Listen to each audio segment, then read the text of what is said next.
Hello everyone and welcome. Yes, my name is Arrowfire and welcome back to another episode of Look Out and Shout. So if you're new to the channel, welcome along. This is where I'm going to be doing one of my toy reviews or a review of something Transformers related. And today we will be reviewing X-Transbots 16R Berserker Warrior Overheat, their version or a repainted version of Dragstrip. Now, this came out a little while ago, possibly about 3 years ago, when X-Transbots, third-party company, started doing their version of the Stunticons and Dragstrip in particular. So this mould has been out for a while, but this is a brand new repaint of a Formula 1 car of its time. It was a Tyrrell P34, a six-wheeler racing car using their Dragstrip mould with this gorgeous paint adaptation to it, and the box alone looks brilliant. I love the Micro Machines-esque logo up the top there. I mean, how they're going to get in trouble for infringement on that. Ugh. But still, this is quite niche for me. I'm a big motor racing fan, big Formula 1 fan. I wasn't particularly in on this set. I didn't go in for the Stunticons by X-Transbots as a whole. But being a big Formula 1 fan and having a transforming Dragstrip mould in actual Formula 1 colours, I had to do it. So inside, fairly basic stuff, comes in vehicle mode and lovely encased polystyrene with collector's card on there and stats on the back, as well as very nice, if very small, instructions. It's a tiny little pocket booklet for you, show you going from vehicle mode to robot mode and into combined mode and his other X-Transbots brethren. So as I'm led to believe, there's not going to be any more repaints of this set. I mean, that's famous last words, but there was a six-wheeler racing car of the time, and this is a six-wheeled car mode anyway, so they've taken advantage, and they've aimed for a very niche audience, to which I am one. So this isn't going to sell bucket loads, it isn't going to appeal to everyone. I can't see them doing the rest of the set in other molds, in other paint schemes as well, but this is quite niche. Let's get into it. Let's have a look. And here he is in his vehicle mode, and that is one astonishingly good paint job. This is based off the Tyrell P34 Formula 1 car that existed only for a short period of time. Six-wheelers were effectively banned, and whilst it was very much a car of its time, this is a real racing livery based on the Dragstrip mould. Now, if you're a racing fan like myself, this is right up your street. This actually looks more like a model racing car than a transforming robot. X-Transbots have really outdone themselves on this very niche design, and it is niche. Now, obviously, this isn't completely accurate to the original car, as the original Tyrell had the higher hood for the engine cooling. This is obviously based on Dragstrip and their design with the 8-cylinder engine and the gun sitting on the back. So not quite, but still very, very close to an original six-seater racer. I can't say enough how good that blue is, like a marbly blue. It's a sparkling blue when you get right in close, particularly on the end of the hood. Let's get in for a closer look. This just looks gorgeous. So straight away, as I pick him up, it's just the same as the other X-Transbots released, their version of Dragstrip. It's still a very good looking car mode. As you know, a big plus in my point is rubber tyres, and I really like these tyres. They're rounded round the edges at the back, so they look like proper chunky tyres. But you won't be able to see it on the very inside. You'll see it more on the six wheels or the four wheels at the front. Got tiny little red dots on the hubcaps. I love that. Even little detailing on the rubber to show like the edge of the grip, grooves. That's lovely. Actual sponsorship of Goodyear, ELT as well. So, and actually saying Tyrell at the front. It's just lovely. You can obviously take his gun off as well to have a bit more of a au naturel look. And really, if you're buying this, you're buying it for the paint sculpt, because X-Transbots have made their whole Stunticon set before. This is quite familiar if you've seen the set before. It's just a homage to a paint livery at the time using a mould, but it is quite iconic again if you are a motor racing fan, if you are a Formula 1 fan. I love it, but I am a bit of a fanboy when it comes to this stuff. I love things like the grids at the side. That looks really good. The detailing, it actually makes the silver really stand out well. I hope it really comes through on camera. The blue is a gorgeous blue. It's so vibrant, so... oh, it's just really, really good. If X-Transbots Ultra Magnus comes out in this colour blue, I'd be very, very tempted. It's such an attractive colour. And the yellow goes with it so well. And you've even got some tiny little sponsorship there. If I can get it to any kind of focus, it says Coin and Champion with a British flag there, representing, I suppose, for a British driver of the time. I just think it is niche. It might not be everyone's cup of tea, but for me, I just love how it looks. And we'll get them all out of the garage. Here he is alongside Fans Toys Smokey, their version of Dragstrip. Of course, this is the G1 version, the much more stockier front, them using a, say, trimmed down version at the front. But it's quite interesting when you see the comparisons. There is definite similarities. They're obviously based on the same character. Whereas Fans Toys have gone for completely G1, X-Transbots do go for some real world aspects to them. And it is quite telling how different the designs are. Bear in mind, these are both combining limbs as well. They design these to be realistic to either the vehicle counterpart or the cartoon counterpart, but still with a combined mode in mind. But this is how they look anyway. This is a more modern take. This is Transformission or Generation Toy, to give them their other name. This is supposed to be a more modernized version of this set. I can see his wings come untabbed there. How can it be a modern version of that vehicle considering it existed in the late 70s to 80s? But it's quite interesting how similar these designs are. They've gone for, again, not a blocky aesthetic, a more aerodynamic aesthetic. You've still got the grids on the side, painted grids here, and it's quite similar, strikingly so. Even though that has got elements of die-cast to it, this doesn't. But they've gone for slightly cheaper builds with the combined mode in mind. But I find that quite telling. I really do like this version of Dragstrip, the IDW inspired, but again, it's quite striking how similar they are. And now we're getting really retro. Here it is alongside the recent offering of Legacy Shadow Strip, a G2 repaint of the Dragstrip combiner mold in Legacy. And it's quite interesting that we've got some iconic liveries, shall we say. A very niche one here with the Tyrrell livery, but this black and gold is famous for the Lotus paint scheme of the 70s. And I love this. Again, as a fanboy, I love how we've got some really retro designs going on here. Again, completely different designs, much more sleek, streamlined build with the Hasbro version versus a third-party version, and obviously completely different scales, completely different price points. But again, playing to the niche audience of going for iconic racing liveries. Right, let's get them transformed up, shall we? Here he is in his robot mode, and that is not an enjoyable transformation. Now, I know this set has been out for a little while now, and this might be nothing new, but that's not fun. That's not great.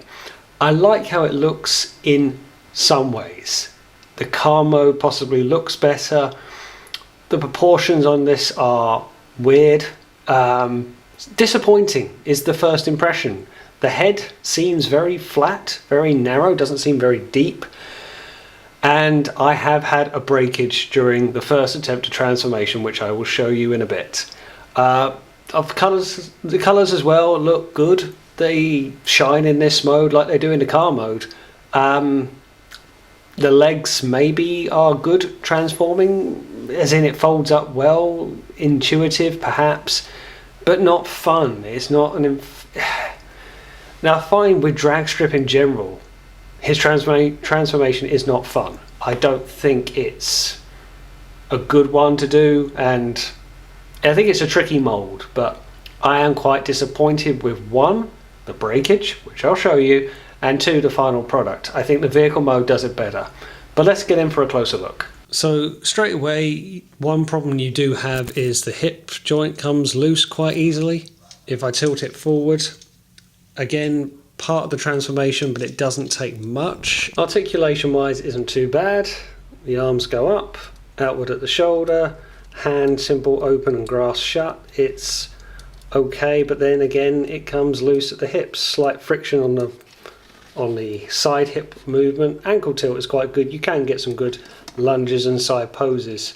Head sculpt doesn't look too bad. Nice grey expression there. But the bit I will show you that came away if I might have to lift this up to do it, but possibly not. As you can see, it's not really meant to do that. There's the white bit on the top of the plastic that's sheared off, and there you go. Now it's meant to do that in as much as this is supposed to move up from the being on the base of the engine in car mode and then cascade down into the chest, and that is so too tight, so tight, and it snapped very easily. It's a very flimsy bit of plastic as well, but even this, I'd have to get maybe pliers on that. I'm just not moving that. Very, very disappointing. QC is not great. How they even assembled it in car mode is beyond me a little bit.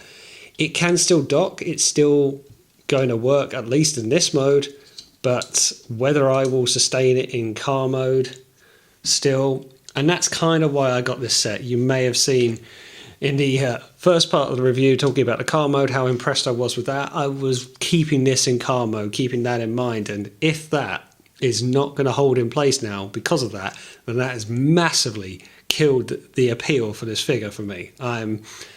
You know, X-Transbots have got form in this, bad QC, bad management, but that's disappointing. That is £80 worth of disappointing.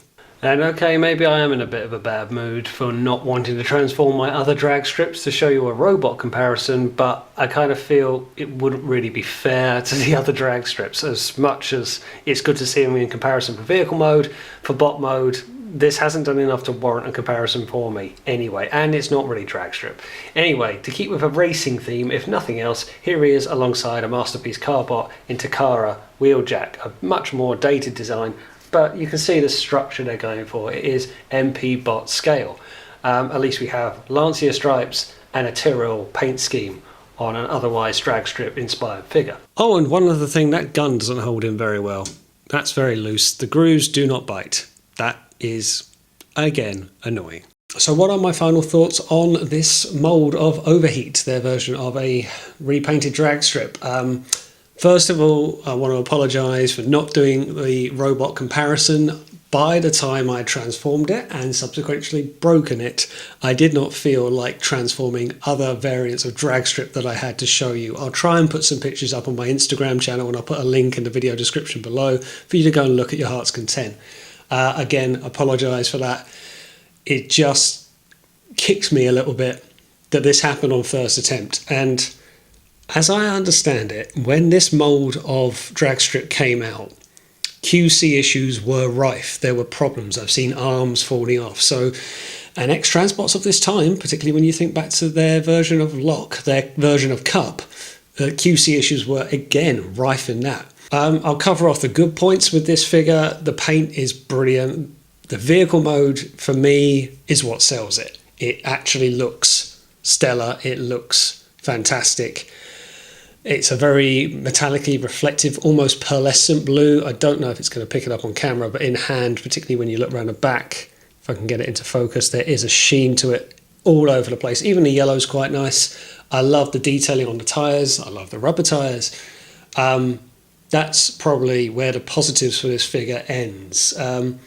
If I take the breakage away from this for a second, I don't think it's a good looking robot mode, if I'm honest. I think the kibble around the back is ugly. I think it's very, if I can get it into focus, I think it's very haphazard, and I don't think it looks good as a robot mode. I think the head looks very thin, very narrow. I don't care for the articulation personally. I think the detachment at the waist is an awkward one. It's very easy to come loose when you try and get them into poses. The proportions of the arms maybe are a bit off, and I don't enjoy the transformation. It's not a fun one. It's poses well, full of legs. The ankle tilt is good, but I don't think there's an awful lot here. And okay, it's not the most expensive Masterpiece you'll buy, but at the same time, it's certainly not what I would call high-end Masterpiece. I scarcely use the term Masterpiece because it's certainly not what it feels like. Now let's talk about the breakage. The section, I might as well show it to you. The section that came off is on a hinge. Hinge comes down, And as I showed you at the time, it folds from flat mode of robot mode, flat mode of car mode.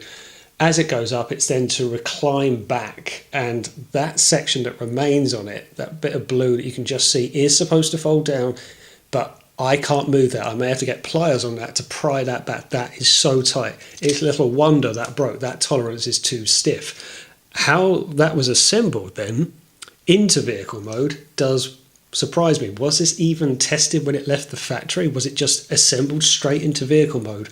So this was never actually checked, because I did that not applying that much pressure at all.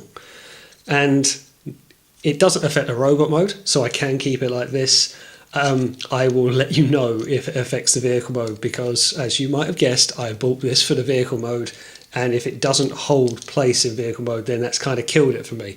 I've already got in contact with Show Z, where I bought it from. It's not their fault, of course, but I've gone back to them and said, is there anything that can be done? Hopefully something can be done. I don't know if a replacement part can be sent out, but that was disappointing. And breakages happen. I think where, and I'll talk about this just very, very briefly, because I chose to be a masterpiece collector. People choose to be masterpiece collectors, but you're spending money on these things and they break, particularly on first time of transformation. This is where you see how good a third-party company can be, because I had it with the Geiger Power Dinobots as well. Sludge's thumbs, bro, snapped off very quickly. Second time I transformed them, I contacted Geiger Power. They sent out replacement hands. Very, very nice. Thank you very much. I've heard similar things with fans toys, but I've also heard some companies that will just not talk to you. They will just blank you. Once the sale is done, it's on your own. It's breakage. But these things are meant to be transformed. They're meant to be designed to tolerance. That's gone on the first attempt. But where I'm thinking now, yes, I chose to be a masterpiece collector. Yes, I decided to spend that level of money on it. But think now, cost of living crisis, this is what I'm spending my money on, which has now damaged the resale value tremendously. And I'm thinking now, at a time when everything is costing, this hurts more. It's not the, okay, yes, it's a toy. Okay, yes, big fingers, your own problem. But now I'm thinking, that's money I will not see again. I couldn't even get that back on secondary market. I may get half my investment on that.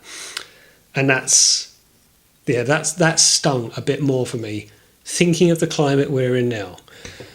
Now, that's just the here and now. That's just my situation. Everyone's going to be different for that. And yes, that's just my copy. I'm not to say if you're going to buy this one, that's what's going to happen to you, or please be careful when you transform your copy, should you decide to get one. But my final verdict on this, I give that 2 Rodimus star badges. Very disappointing, very underwhelming. Now, even a breakage aside, I wasn't pleased with the robot mode. I wouldn't keep it in robot mode. I like a few things about it, but that's about it. There are better offerings of Dragstrip on the market. For quickly, just to give one off the top of my head, as I did the vehicle comparisons, the Fans Toys version is a very good robot mode, as I always do. Vehicle mode, I'm still very happy with the IDW-inspired Generation toy. So go with either of them for your Dragstrip fix. But if you're a motor racing fan and for the paint and the car mode, yes, by all means go for this. It does scratch a very niche itch. But my God, has that been dampened by that breakage. And I really hope it can still sit, at least in vehicle mode. I'm not exactly going to throw it up and down walls and whatever, and it could fall off, but it's very disappointing. It's very disheartening. And even then, I don't think it's a brilliant mould. There are better offerings out there. And there we go. That is my review of X-Transbots Overheat in the repaint of the Tyrrell P34 Formula 1 style car. Thanks for watching. Put some photos up at the end for you to look at. Don't forget to like, share and subscribe. And as always, I will see you on the next one.